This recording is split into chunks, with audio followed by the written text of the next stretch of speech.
It's Friday night again, and I'm doing totally fine. I'm doing better than better. I'm fucking totally fine. I am newly single, ready to mingle, or jingle, or tingle, or bingle, which is way filthier than you'd probably expect. I'll tell you about it when you get a little older. So, yeah, my partner, or ex-partner, I should say, told me that it wasn't working out. And really at this point, it's less about the breakup and more that I feel the breath of reality tearing at the fabric that composes the many layers that make up my core being. I am doing fine. Totally fine. Very normal and totally fine. Just me and my pumpkin here alone on a Friday night. I am doing what every normal and totally fine person does and throwing myself into a creative project to distract myself from this pressing weight on my chest. And by that, I do mean I'm procrastinating and doing another fucking playthrough of New Vegas. Fucking sue me. Get off my fucking back, Mom. You're not my real stepdad. I take pride in my needlework, but you'd better tell me if I left anything out of place. How'd I do? Bad fucking job, Doc. By this point, I got my workflow down pretty well. Mods downloaded, IPAs chilled, scented candles lit, and then 2 hours of getting this fucking broken-ass shit game to work. This game is totally fine. Every time I play this game, I make sure to download every radio mod I can find that adds more songs in because I refuse to listen to Johnny Guitar one more goddamn time. No, I will not play it again, my Johnny. I said I refuse. While experiencing the Fallout series and listening to the music that these games have on offer, it's really opened me up to this whole new world of bland white bread music that my terminal TikTok brain would have never listened to before. Love songs from decades ago that act as a snapshot in what it meant to be romantic in post-World War pop culture. And it had me asking this question.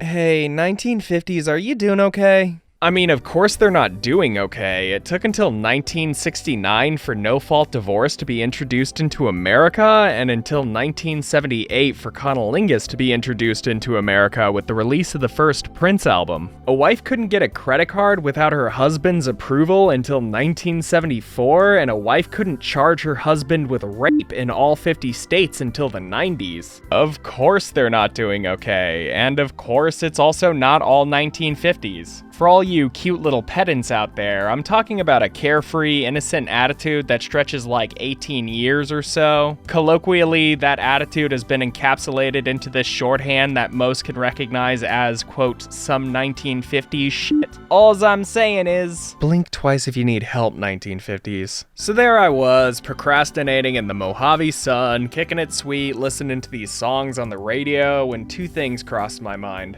Number one, holy shit, these people need therapy. And the other thing was, yeah, I could come up with some dumb shit to say for a video. So that's what we're gonna do. We're gonna talk about some toxic love in the golden oldies and just make jokes because apparently that's the only thing I can fucking do and I can't ever address my emotions and there's never a good time.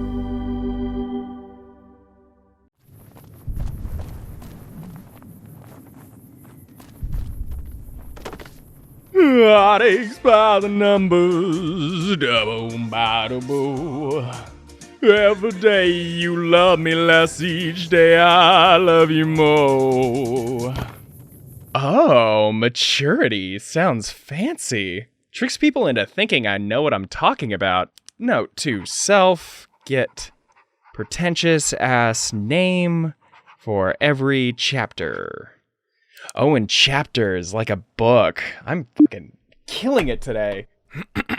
Like acting opportunities for women in Hollywood, some of these songs have an alarming lack of maturity. With a complete devotion to avoiding self-reflection, these songs have really made their mark on history by being songs that exist and are also in history. El Paso by Marty Robbins. It's the big iron guy. Marty Robbins has 2 songs he's mostly known for today, that song from New Vegas and that song from Breaking Bad. That song from New Vegas is much more of a straightforward western, a classic white hat versus black hat showdown at high noon, snooze, yawn, fucking first year intro to cowboy stuff, the basics. However, the Breaking Bad song is significantly weirder and dramatically more fucking yeesh. Is this supposed to be romantic? Out in the West Texas town of El Paso, I fell in love with a Mexican girl. So there's this guy, and he's all smitten with this woman who's named Felina. She dances at Rose's Cantina. It's not clarified if she works there or just dances there, but this absolute creepazoid just spends his nights sitting at the bar staring at her. Blacker than night were the eyes of Felina, wicked and evil while casting a spell. Some pretty alarming lyrics making Felina come off as more sinister than she probably is. Probably. I don't know, the only information that this guy has given so far is her name and where she dances, and she's evil, but this guy is madly in love with her. Honestly, it comes off more like a personal deflection for the guy's feelings. Like, he's not in control with how he feels about her or how he handles his emotions. It's all a magical enchantment she casts on him because she can shake that ass so good. My love was deep for this Mexican maiden. I was in love, but in vain I could tell. Okay, so he's madly in love with this woman, and there's no indication that he's ever spoken to her about his feelings or even spoken to her at all. His own first-hand interpretation of the scenario is that she's definitely not interested. So he just sort of acts like a salty boy, watching her from afar and projecting so many emotions onto her. One night a wild young cowboy came in, wild as the West Texas wind, dashing and daring a drink he was sharing with wicked Felina, the girl that I loved. Wicked, that's a very interesting word. So he's definitely having a hard time processing his obsession with her and her indifference about him, so he's projecting this level of malice onto her. It could just be another example of the classic salty boy move of an unrequited love. I was only asking you out because I was being nice to you. You're actually fat and probably a lesbian. Now there's this third party here. The guy's actually making a move on her and she seems to be reciprocating, which is a little bit too much for our little salty boy. So in anger, I challenged his right for the love of this maiden. Down went his hand for the gun that he wore. My challenge was answered in less than a heartbeat. The handsome young stranger lay dead on the floor. Yeah, okay. Never made a move on her, but when she's finally flirting with another man, you go into a blind, jealous rage and shoot him to establish your dominance for this woman. Wow, no. Definitely Felina who's wicked and evil. So he flees the state and hides out in the badlands of New Mexico. And while there, he falls deeper into a depression and starts to view himself as expendable. Back in El Paso, my life would be worthless. Everything's gone in life, nothing is left. It's been so long since I've seen the young maiden. My love is stronger than my fear of death. Oh my god, chill, my dude. He decides to ride back into El Paso, knowing full well that this will very likely result in his death. But at this point, he doesn't care. He is so obsessed with this woman that he needs to physically see her above everything else, including self-preservation. Maybe tomorrow a bullet will find me. Tonight nothing's worse than this pain in my heart. This is a woman that I feel like I should remind you or myself that the song has given no indication that he's ever spoken to before, but tomorrow he's going to die for her. So he gets to El Paso and he's immediately swarmed. Off to my right I see 5 mounted cowboys, off to my left ride a dozen or more, but he continues riding without a plan or protection. He just wants to see her. What does he even want to say to her? I'm sorry I killed your boyfriend, want to get lunch on Wednesday. I'm really a nice guy if you get to know me. I see the white puff of smoke from the rifle. I feel the bullet go deep in my chest. From out of nowhere, Felina has found me, kissing my cheek as she kneels by my side, cradled by 2 loving arms that I'll die for. One little kiss and Felina goodbye. End of song. Fucking Ballad of the Nice Guy, everybody. The Nice Guy Manifesto. This song for me is a perfect primer for the point I want to make. The guy's whole story and death could have been avoided with basic communication and a shred of maturity. Shit or get off the pot, asshole. Ask her out or take the rejection like a man. Like a big, tough, rootin' tootin' cowboy man. But instead, 2 people have been killed over a woman who never asked for any of this shit. There's like a strong Madonna horror vibe that I'm getting from this guy. When he's not allowed to have her, he calls her wicked and evil. And if it wasn't bad enough for me, the song ends on this bittersweet note of her kissing him. I guess it's supposed to be like a romantic tragedy, but all it's doing is loosely implying that this nice guy is justified and vindicated for everything he did. What a petulant little child of a man, just throwing a temper tantrum over a woman he can't have and killing a man in the process. Hot Dog That Made Him Mad by Betty Hutton. This song was actually the thing that inspired me to make this video. I was just kind of blown away with how bad she is at problem solving. I just had to bitch about it somewhere, but with that in the back of my mind, I started hearing some of these ditties and things started to compound. I've got a guy, I like him fine, but he takes me for granted all of the time. To teach him a lesson and make him mad, I went out on a date with the best friend he had. That made him mad, boy. Hot dog, that made him mad. And he hugged me and he kissed me and he asked me not to do it again. Ladies, you know those times when you just want your fella to notice you, so you actively provoke jealousy out of him? Because what's more conducive for a romance than hostility, am I right, ladies? Plus, pull his friend into it, just to make sure if he dumps you for this, he'll also have to end a friendship. This is perfect for a fulfilling relationship. I call it emotional terrorism. Oh, late last night, when I came in, he demanded to know just where I had been. Okay, laughing, joking, kidding aside, this is a positive step. He's showing you attention now, which was exactly what you were looking for at the start of the song. This confrontation is coming from a place of aggression, so you are starting out on a bad mindset for open dialogue, but this is nothing you can't save. Start with honesty about where you're coming from emotionally, and maybe you can address some of the tension between the two of you. But I really put him in his place. Instead of an answer, I laughed in his face. Okay, nope, that's mocking him. You're mocking him now. Ladies, you know those times when you want your man to pay attention to you, so he pays attention to you, and then you laugh at him for trying? Am I right, ladies? He said my heart is on my sleeve, and if I didn't change that, he would leave. Oh, okay, so he's also a scumbag. Maybe you two are meant for each other. Well, you should have seen him. Was his face red when I laughed and told him just go right ahead. That made him mad, boy. Hot dog. That made him mad. So he hugged me and he kissed me and he asked me not to do it again. Just, do you want to be in this relationship? Do you want to be in this relationship? I'm having a hard time thinking you want to be in this relationship. You two are dueling toxicities, just making passive-aggressive remarks at each other back and forth until one of you has a heart attack. Well, the moral is, okay guys, buckle up. This is the moral. To play it cool. Let your guy know that you're nobody's fool. When he gets to thinking you're all his own, let him know that you can take him or leave him alone. That makes him mad, boy. Hot dog.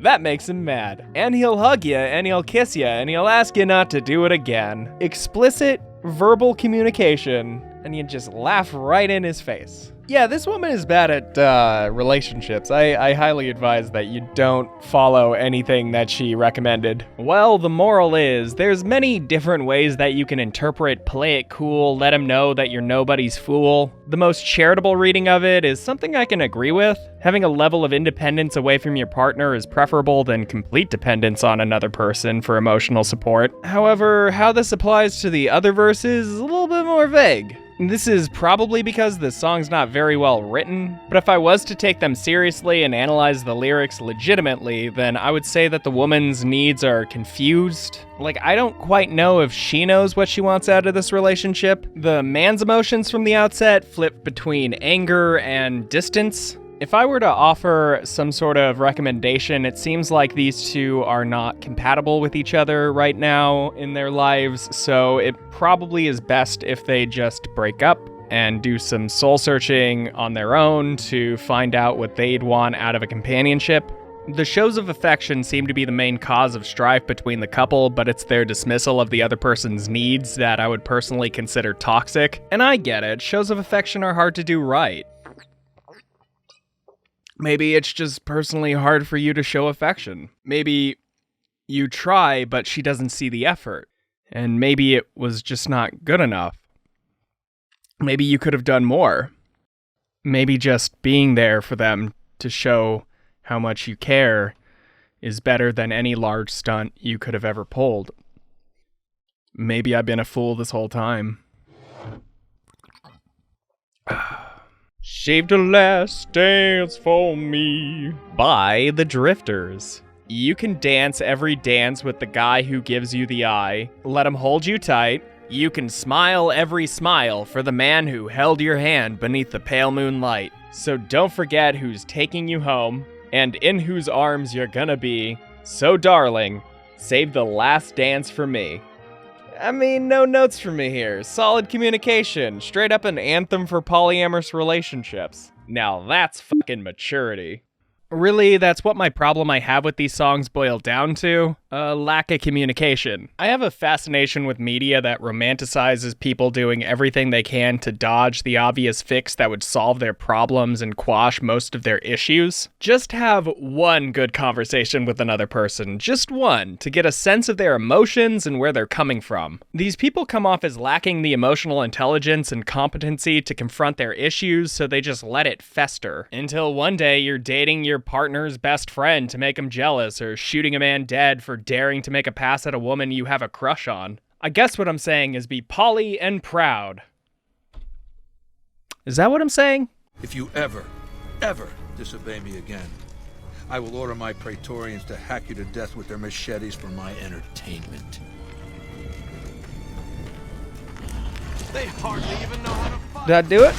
Did I win New Vegas? Oh boy. Oh boy. Oh boy. Oh boy. Oh boy. Oh boy. Oh boy. Waiting, watching the stars up above, hoping that I could win back your love.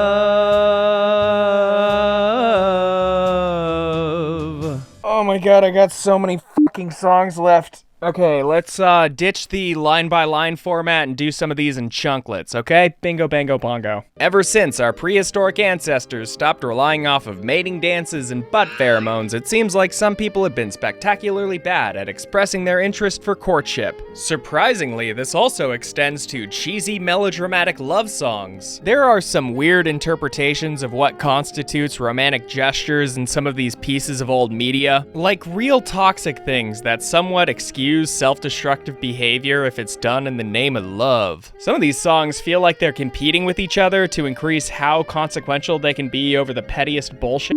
Oh, you love someone? Well, why don't you die in a dumb fuck way for them? Teen Angel by Gene and Mark Dining. That fateful night, the car was stalled upon the railroad track. I pulled you out and we were safe, but you went running back. So this song is telling the story from the POV of a guy recounting how his girlfriend died, with the chorus being directly spoken to his dead girlfriend's ghost. She will be our titular Teen Angel. In a split-second decision, his girlfriend goes running back to the car and gets hit by a train. The song leaves it as sort of a mystery why the hell she did that. What was it you were looking for when you took your life that night? They said they found my high school ring clutched in your fingers tight. See, you're supposed to view the girlfriend's devotion to her man as a tragic love story, but my big cynic brain is just thinking, you dumb fuck.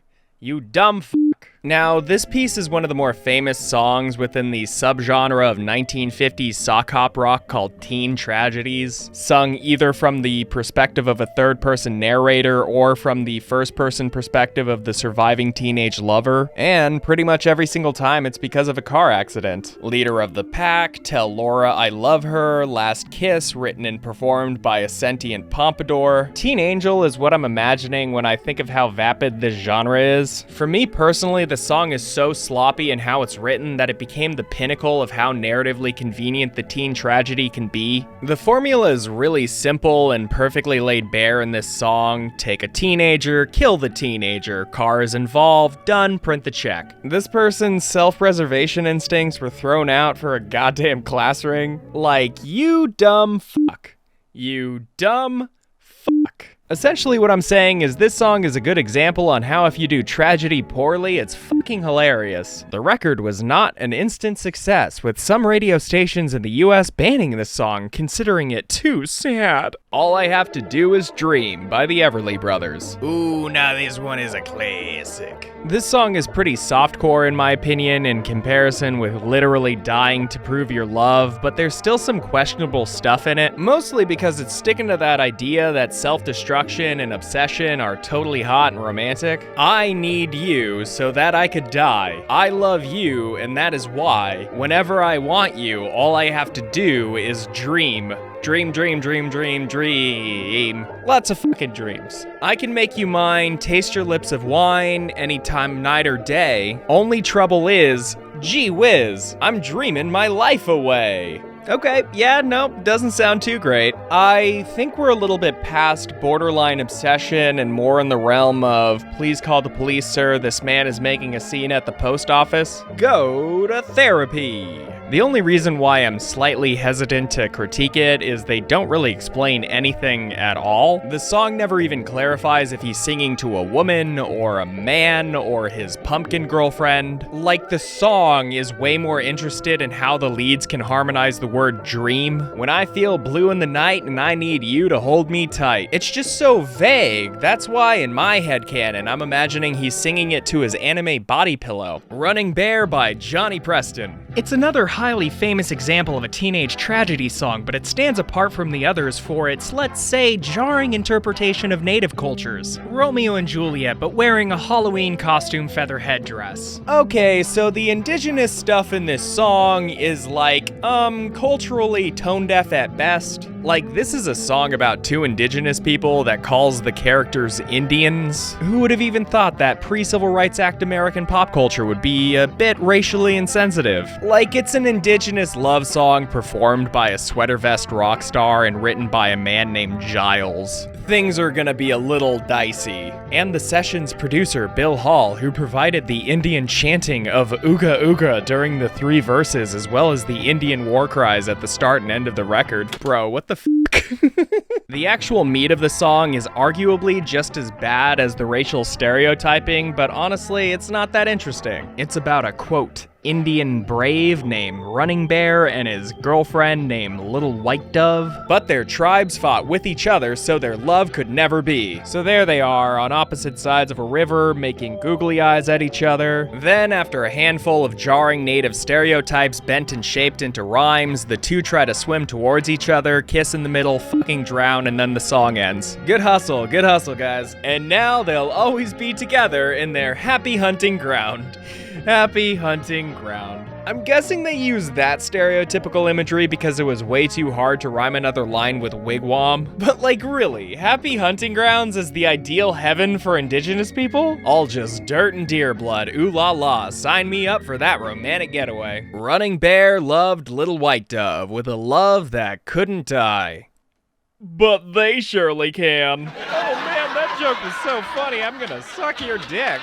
Thank you. I barely try at all. There's this aspect that just sticks out to me about these songs. It feels like outdated views of romance that obsesses on trivial details to signify an undying love and loyalty. Like you're a martyr to your own emotional desires. It feels very first love, or in other words, like immature teenage horseshit. Like, these people are idolizing preventable tragedies as couples goals. They're so captivated by the idea of loving another person that death is a justifiable token for their emotional commitment. Aw, he killed himself. Just for me? How sweet. It seems to me that they're dominated by the abstract concept instead of the actual person they're feigning devotion to. They love this person so much that they will literally stop being with this person to prove how much they want to be with them. They're dying in order to lose the forest from the trees, which just leaves me feeling this sense of, what the fuck do they even want? Like, what even is love to these people? They can mythologize this basic human emotion until it's functionally dogmatism, but at the end of the day, they're glamorizing their own deaths for what amounts to just fucking relationship issues. Ring-a-ding-ding, baby. Ring-a-ding-ding, baby. Ring-a-ding-ding, baby. Ring-a-ding-ding. Ring-a-ding-ding. This man's prices are steep, but I hear he's worth it. Ring-a-ding-ding, baby. Doop-bop-boop-bop-boop-bop. I got spurs that jingle, jangle, jingle, jingle, jangle. So ride merrily along. Jingle, bangle, now sing. Oh, ain't you glad you're single? And that song ain't so very far from wrong. Ooh, some good old-fashioned boomer humor. Honka honka, ball and chain. Boom, boom, boom. I got a bad relationship with my mother. Listen up, you little zoomers and zoomettes. These are just cheeky little songs with a bleak view on the world and women and relationships. But come on, you can't be mad. It's all a joke. Oh! Alright now, listen up. Here's how it works for all of you millennials. If there's an opinion you like, it's called a good point. But if there's an opinion you think is really shitty, it's called a joke. God, kids these days take everything so seriously. Fucking, that's how you sound. That's how you sound, you old prick. Fuck you. Leave a comment. I fucking dare you. If there's one thing that changes quicker than the weather and your hairline, it is humor. Something that would have come off as funny and transgressive could easily change into tasteless and offensive in retrospect. Passing up on the tempting lecture about comedy fundamentals and the difference between punching up and punching down and the stale, repetitive mental wasteland of racial humor, I feel like I need to address that, yeah, I know it's a joke, duh. No fucking shit, bro. My point here being twofold. I'm questioning the fundamental viewpoint that would find something like this funny in the first place, but more that I'm calling you a shitty person for liking a thing, and I'm better than you because of my highbrow boner jokes. Oh! 13 Women by Bill Haley and his Comets. Last night I was dreamed about the H-bomb. Well, the bomb went off and I was caught. I was the only man on the ground. There were 13 women and only one man in town. And as funny as it may be, as nuclear apocalypses always are, the one and only man in town was me. 13 women and only one man around. It's a song about a guy fantasizing about the totality of the world ending in a violent confrontation of atomic hellfire brought upon us by the hubris of man, but the song is just so jazzy. But the annihilation of all life on Earth by a nuclear apocalypse is just the backdrop. The real hook of the song is about how fucking cool it would be to have 13 women tending to your every needs. I had 2 girls every morning, seeing that I was well fed, and believe you me, one sweetened my tea while the other one buttered my bread. Okay, that's an old-timey sex thing, right? And it goes on from there. He's focused on shit like that for the rest of the song. He has a meticulously planned out schedule for all 13 women and set his wasteland day planner notes to a beat. I had 3 girls dancing the mambo, 3 girls balling the jack. Now, I'm guessing balling the jack was some sort of dance thing based on the context, but out of context, I mean, come on, how could I not think that was an old-timey sex thing? I bet you're real shocked to find out that this song was like male gaze incarnate. It's just this classy song about having women pamper him like he's Snow White singing a song. Worship me like a god king, for I am the only man around. Like, that's pretty much what the whole song is. He's fantasizing about the bombs dropping so he can turn into this groovy warlord with his harem of boogie-woogie sister wives who will fit comfortably into specific roles, but like in real life, I'm just imagining that when the bombs dropped, most of them went gay. Tequila! You're the gastro killed Caesar, ain't you? Ring-a-ding. Ring-a-ding-ding, baby. If You Want to Be Happy by Jimmy Soul. If you want to be happy for the rest of your life, never make a pretty woman your wife. So from a personal point of view, get an ugly girl to marry you. Women are going to cheat on you, so be proactive and get a woman that no one wants. Fucking store brand boomer humor. Now if there was some way to fit in a rhyme about an old nagging bitch and slap it over a Minions meme, we could make it the unofficial corporate anthem for Facebook. Hook, Poison Ivy by the Coasters. She comes on like a rose, but everybody knows that she'll get you in such. You can look, but you better not touch. Poison Ivy, late at night while you're sleeping, Poison Ivy comes a creeping around. Measles make you mumpy, and mumps will make you lumpy, and chicken pox will make you jump and twitch. The common cold will fool you, and whooping cough will cool you, but Poison Ivy Lord will make you itch. This song is about an STD. Now, I feel like this one is probably the least harmful song on this list. It's got a shitty attitude for sure, and we all know that Poison Ivy is definitely not a sexy plant. We all know that the sexiest plant is a pumpkin. I could see someone taking offense to this. There is something to be said about stigmatizing diseases to denigrate people as dirty or unpure or something. As a general rule of life, it's probably best not to feel a need to denigrate anyone else altogether. All that touchy-feely kumbaya stuff and all. But on the other hand, I'm not really going to call myself pro-venereal disease, an STD ally. On the sliding bullshit scale of moral outrage I could have to take offense to, I feel like the oppression of an STD is not really one I would count at all. It's more that I think the term poison ivy is genuinely funny, and I feel at a more immature time in my life I would have called a person with a venereal disease poison ivy, and maybe it would be fucking funny if it came back into the public vernacular. I don't know. Get on that shit, Zoomettes. You're a real ring-a-ding broad. Could I get a little ring-a-ding-ding baby in the chat for me, please? Never Trust a Woman by Tex Williams. Fuck, it's like a pack of Marlboro Reds wrote a country song. I could get better insights on the female mind by listening to a pair of truck nuts. It's exactly what you'd think it would be if you'd ever saw like a tin sign at a trashy roadside souvenir shop. Top 10 reasons why men prefer guns over women. Number 3. A gun doesn't ask you, do these grips make me look fat? You get it? 'Cause I'm fucking my gun. Number 6. Your gun will stay with you even if you ran out of ammo. This one's funny 'cause my dick don't work no more. Number 4. Guns function normally every day of the month. Yuck, yuck, yuck. This one's funny because humanity was a mistake. The song, on the other hand, is just chock-a-block full of these little zingers and one-liner jokes about women that are so old and tired and lazy they get winded walking up a flight of stairs. She'll feed you a line that'll turn your head and you'll marry her, and when you're in bed, she'll go through all the pockets in your pants. You'll blow your top when they get in your hair and they'll drive you to drink.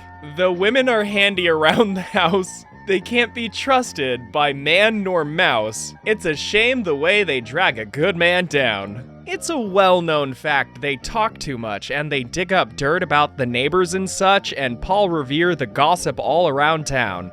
Fucking hell, man. Go to therapy. This song is like condensed scumbag. Throw a dart at the lyrics and you'll hit something fucking bonkers. People used to be shocked about the divorce rate in industrialized nations, like, what could be causing this? I would like to introduce into examination Exhibit A. Highly recommend looking him up if you've never heard him before. I've heard like 5 songs from Tex Williams and they've all been identical. The way that he sings contributes a lot to the rapid-fire bullshit nature. I feel like it would be generous to call him a singer. He's more like an auctioneer set to music. Oh god, there was another band like that all of their songs were identical.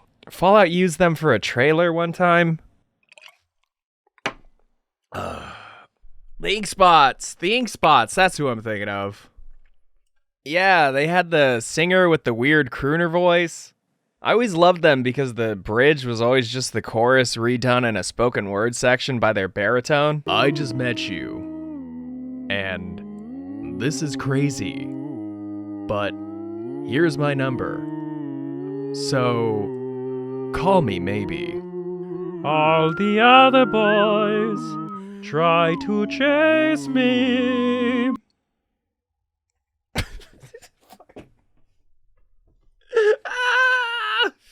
Oh, I'm doing fine. I'm doing totally fine. Comedy is one subjective-ass motherfucker. One man's trash is another man's sense of humor. your sense of humor. Get dunked on, loser. My biggest problem I have with songs like Never Trust a Woman or You Wanna Be Happy is like my biggest problem with all bigoted jokes. Personal offense aside, I've heard them already. They're just so uninspired. They aren't clever or subversive. They're so predictable, it's like listening to a person read off a checklist. They were old as fuck in the 1950s and overplayed in the 1850s. Get a better joke, you old bitch. But of course, at the root of these songs, there's something way more toxic. Yeah, there's this word I'm thinking of right now. I'm drawing a blank.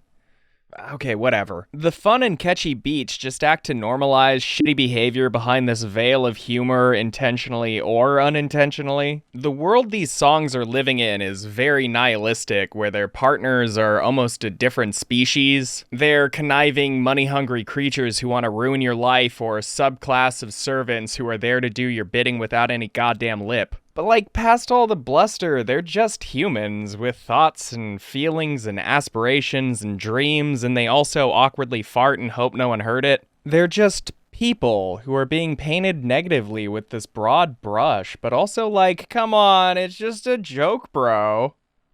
Misogyny. That's the word I was thinking of, was misogyny. Dancing makes me sweat all over. Dancing makes me sweat all over. Dancing makes me sweat all over. Honey, what's your name? Engaging target.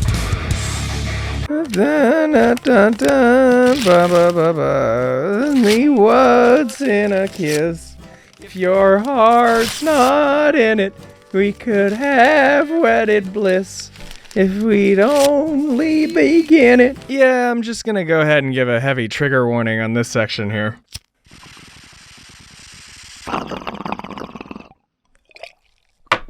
There she blows, I be a pirate now.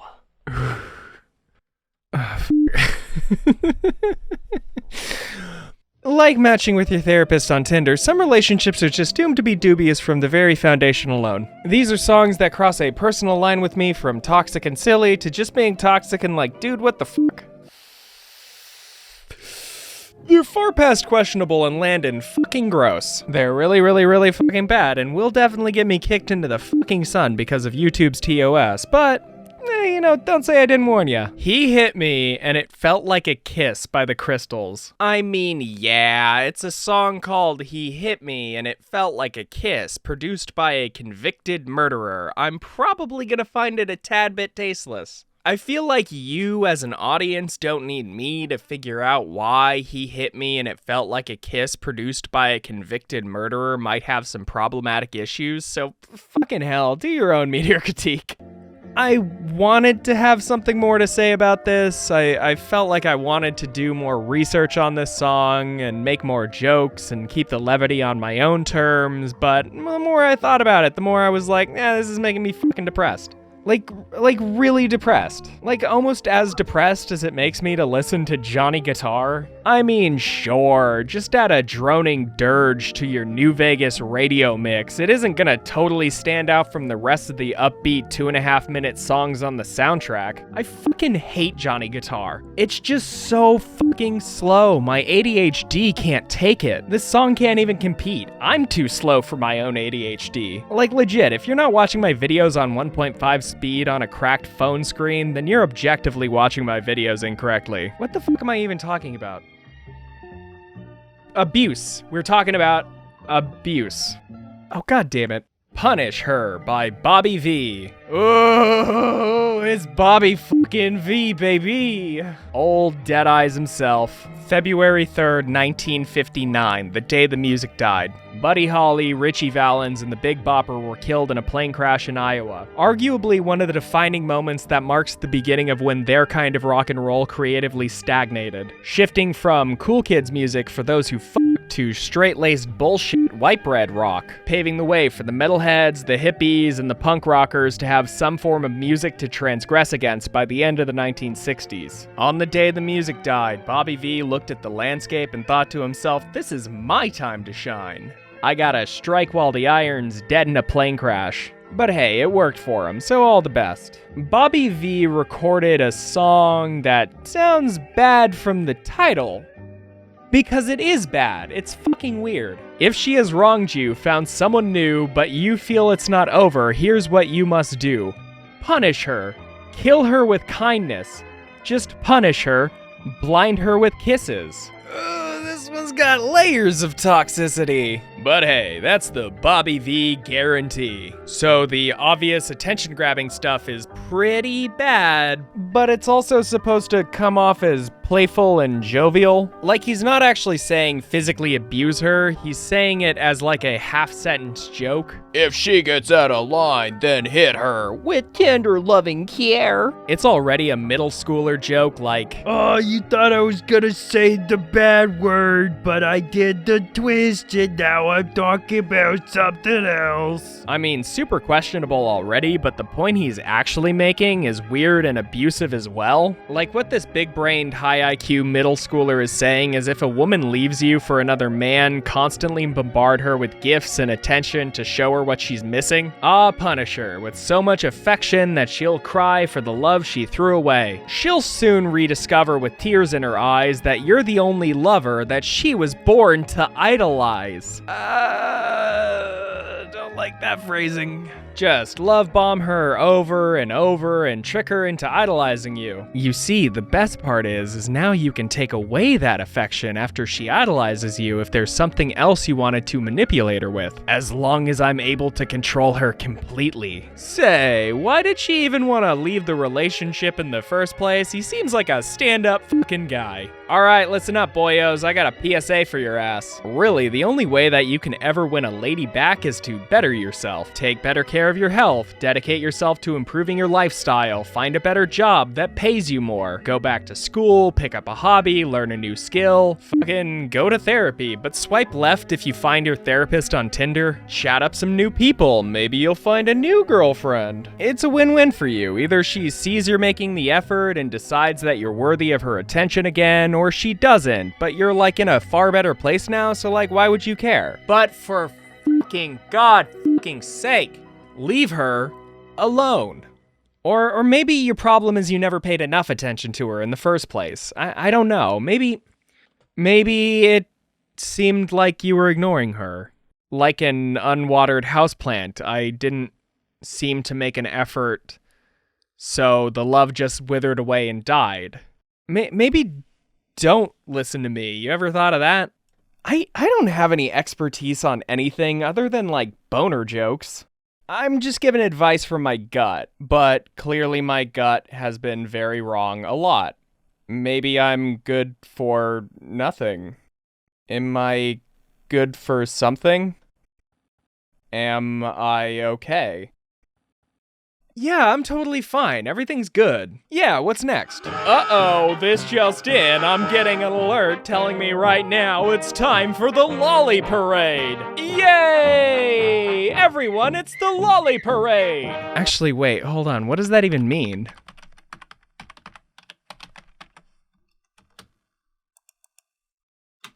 Oh, fuck. Oh, shit. Oh, no. Oh, God. Abort parade. Abort parade. Oh, my God. Oh, my God. This is really happening. Oh, fuck. So, there have been some songs in the past about statutory romance, with the dynamics usually being it's an adult male turning down the advancements of a girl who is not of age. Really fucked premise, but at least I can appreciate that the male is at least turning down the offer. Where these songs trip on their own boners is that they usually frame the underage relationship as a forbidden romance and he's just so tempted by the taboo. Nope, nope, nope. Burn my fucking eardrums out to cauterize the wounds.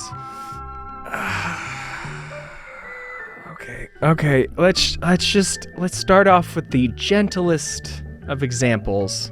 Go Away Little Girl by Steve Lawrence. Now, this one's not exactly statutory, Despite the fact that the song addresses the other party as, quote, little girl, the song never clarifies the age. It's actually about the temptation of stepping out on your partner. This guy can just barely control himself around this, quote, little girl, which at this point is somehow preferable in comparison. Thank God, this guy just wants to cheat on his girlfriend. Oh.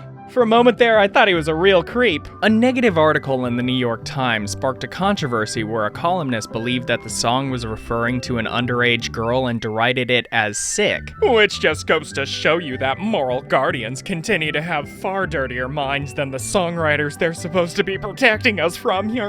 Oh my god, you guys, I cannot believe you thought my song I Like to Fuck Pumpkins is about me fucking pumpkins. Okay, you got me. Maybe I should have been more charitable to a track written by the same people who made He Hit Me and It Felt Like a Kiss. A similar controversy would break out over the song Young Girl in 1968. Jerry Fowler explained the inspiration behind Young Girl, quote, I was on the road a lot as an artist, fronting various groups for many years. I guess every entertainer goes through a time when 14-year-olds look like 20-year-olds. That's somewhat of an inspiration, not from my own experience, just knowing that it happens. Now, Steve Lawrence was the first time this song reached #1 on the billboards. The second time was by Donny Osmond in 1971, who was around 14 at the time, so he was literally talking about a little girl. However, both versions were covers. The first time it was ever recorded was Bobby V in 1962. Jesus fucking Christ, Bobby! You're creeping me the fuck out. I'm gonna need you to stop. Come Back When You're Grown Up by Bobby V. What the fuck did I just say, Bobby? You had 2 of these fucking songs? Bobby! The other song just had the word little girl there to creep me out.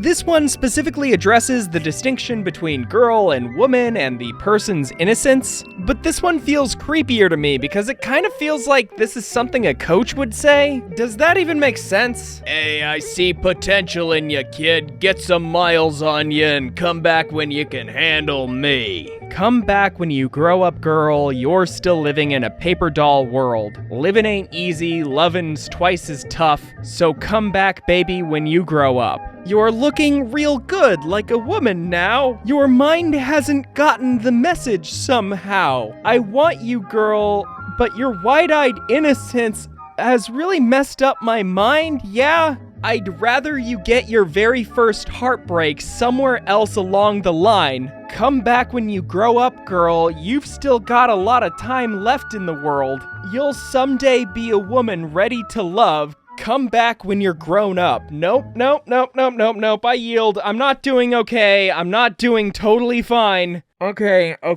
All of that aside, I feel like what fascinates me about these songs that cross a line for me is that they are written with the understanding that they are problematic, but yet they do the toxic behavior anyways. He hit me, but it felt like a kiss. Punisher. With kindness, I meant. I shouldn't get into this illegal relationship with a fucking child. There's something that fascinates me about understanding your faults and your impact, but feeling compelled to do it anyway. I know I shouldn't, but it's one thing to understand your issues, but it's a completely different driving force that urges you to better yourself. Talk is one thing, doing is another. Just knowing the issue won't solve the issue, but most of the time we only act on what we perceive as the easiest solution. It's messy, it's complicated, it feels distinctly human.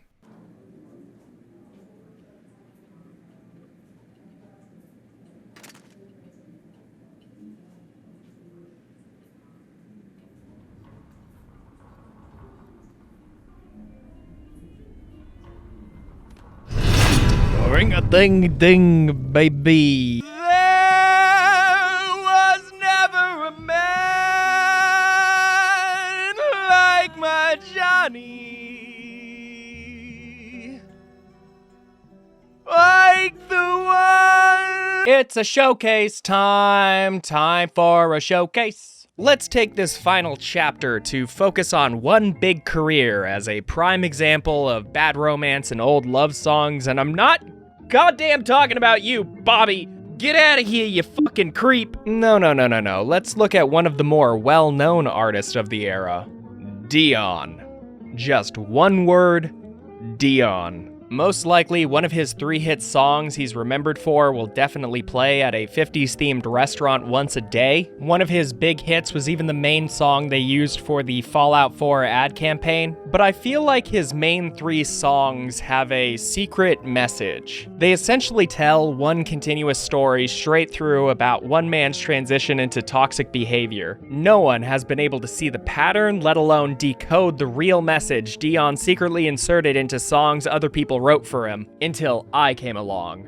You're welcome, humanity. I will be acting as your drug Sherpa, here to showcase the main clues that hint at the wider Dioniverse that the lyrical genius Dion had laid out for us years ago. And maybe, just maybe, the world will have a deeper understanding and appreciation for Dion.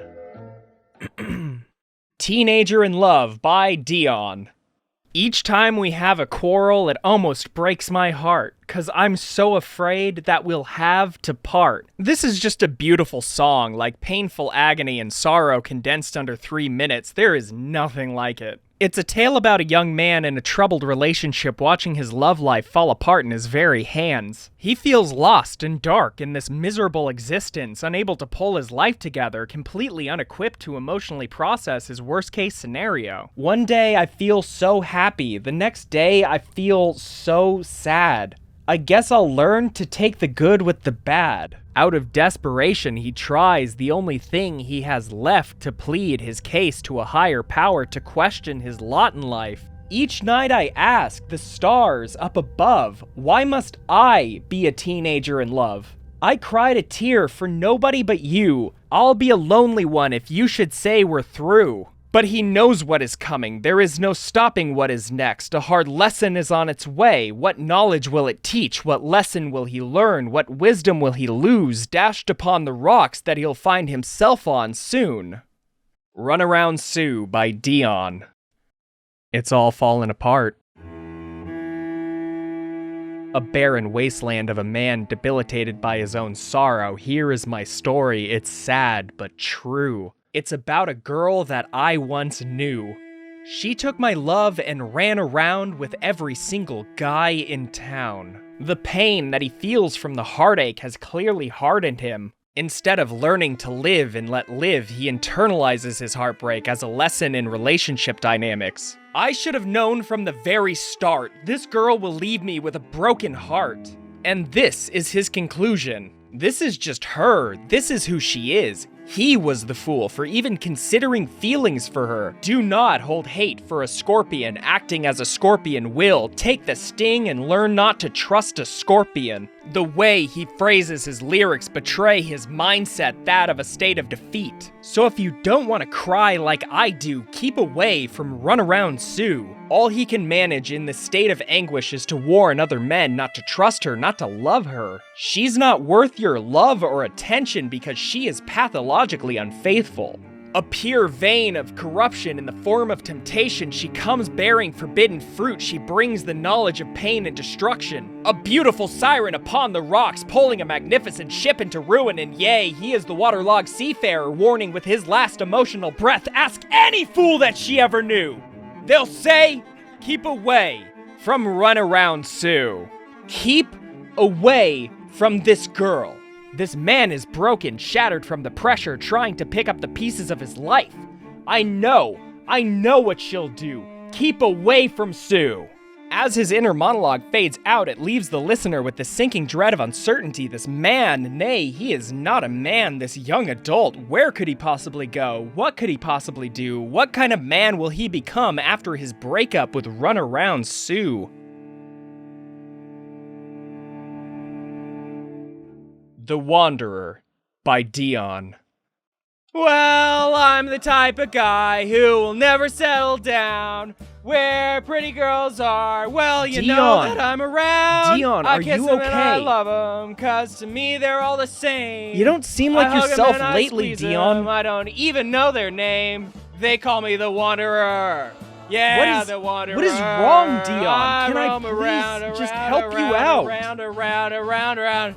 Well, there's Flo on my left. Talk to me, and Dion. there's You don't Mary seem on like my you're right, doing all right. And Jeannie is the girl that I'll be with tonight. You're really freaking me out, when man. she asks me which one I love the best, I tear open my shirt and show her Rosie on my chest. Will you just 'cause I'm return the your wanderer. calls? Your mom is Yeah, very the worried. wanderer. Dion! Around, Listen to me, around, Dion. around. And when I find myself falling for some girl, I hop right into that car of mine and I drive around the world.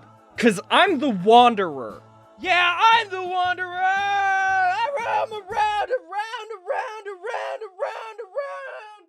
Oh my God, Sue really messed you up, didn't she?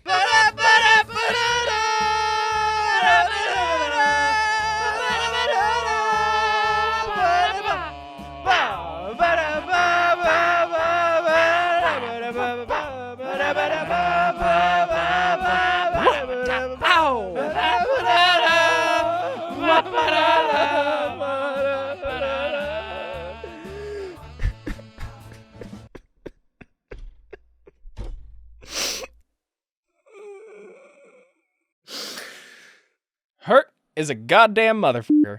As humans, our brains are designed to near perfection for three main functions: pattern recognition, negative reinforcement, and spicy queso bacon-wrapped jalapeno poppers. When we have positive moments happen to us, we get this nice chemically addicting rush of endorphins, but it doesn't stick with us as well as negative moments. Negative enforcement has a greater chance of leaving a long-lasting, impactful memory. I eat the spicy queso popper. Ooh, too spicy. It burned my tongue. Couple that with pattern recognition. I eat too many spicy queso popper and it burned my little baby tongue. Owie, ow, ow, ow. I don't like spicy jalapeno popper. You can learn to have a negative association that will affect your behavior. Like, for example, an adverse reaction to eating the only food that's actually safe for human consumption. Now, couple that with our human need for companionship and it has a real opportunity for some buck-fucking-wild irrational thoughts. Like, for example, if straight out of school you rushed into 2 consecutive relationships before your partner knew what you were really like and they broke it off because of your hectic lifestyle and it absolutely ruined you both times and caused you to turn deeper into your vices, that you may be hesitant to give yourself fully into a new relationship in the fear that it might scare them off as well. Or maybe you already scared them off and all of this is hopeless. What I'm saying is negative reinforcement could cause us to reinforce toxic habits, actively shut yourself off from the world or romantic possibilities like you're the wanderer. It's perfectly natural and understandable and somewhat tolerable to use potentially harmful coping mechanisms as a temporary way to get yourself through the day. The issue comes in the long term, like when you use those things to escape your problems, but then they become your problems. From that point of view, the hardest thing stops being making it through the day, but instead breaking the coping mechanisms you've already created. At some point, at every second of your day, you should be evaluating what you can do to make yourself better. Drop the things that aren't helping you grow. It's remarkably insurmountable from a myopic view, but there's another way that you can look at it, like the clock is goddamn ticking. We're all progressing forward no matter what you do. You can never control the clock ticking, but you can control the way you progress forward, positively or negatively. If you don't choose what you do with your life, then that choice will be made for you. It's always better to start progressing on your own terms every second of your day so tomorrow you can be in a better place. And maybe it's about time that I practice what I preach and listen to my own advice.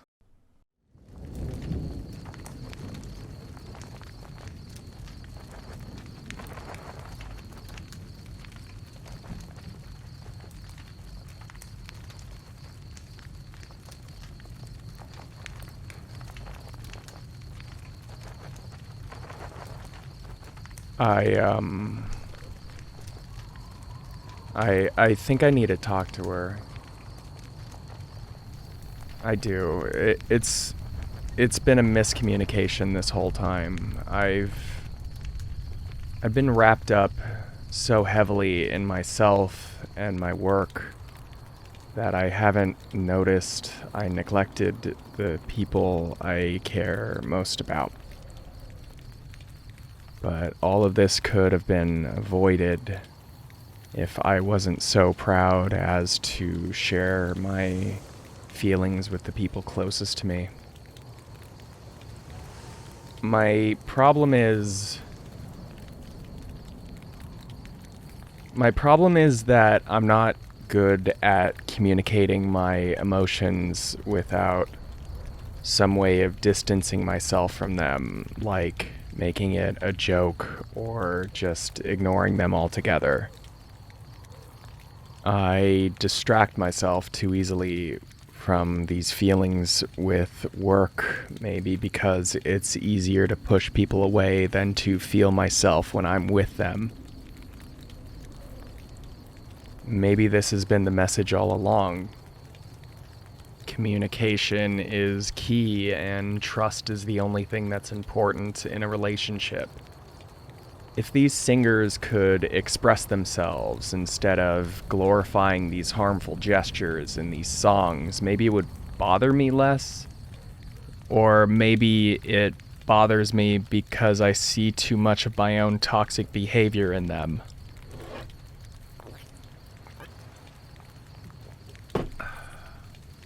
I have a hard time being vulnerable out of a fear of being hurt. I hold these objectively harmful attitudes that I know are wrong, but I do it anyway. I use humor to distance myself from my own vulnerabilities, but it also excuses my own toxic behavior. I avoid my own misery, which drives me to act on these large, meaningless gestures to show affection, instead of just having the maturity to communicate how I feel, to just communicate. I need to call her.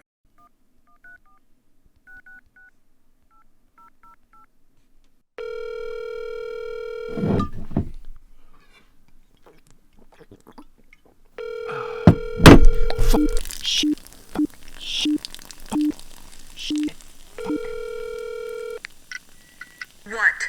Hey, hi, look. I know that this has all been my fault. I haven't been open with how I feel about you, and you may have gotten the wrong impression about me. I now know it's all been about communication, and I need to be the one who takes this first step for it to hold any weight. I want you to know, I need you to know that I've deeply appreciated every moment that you've been in my life. I couldn't imagine a world without you. I love you. I love you. I caught you fucking a pumpkin. Lose my number, you fucking creep. Oh, like you never fucked a pumpkin. Da da da da da da da. Da da da da da da da da da da.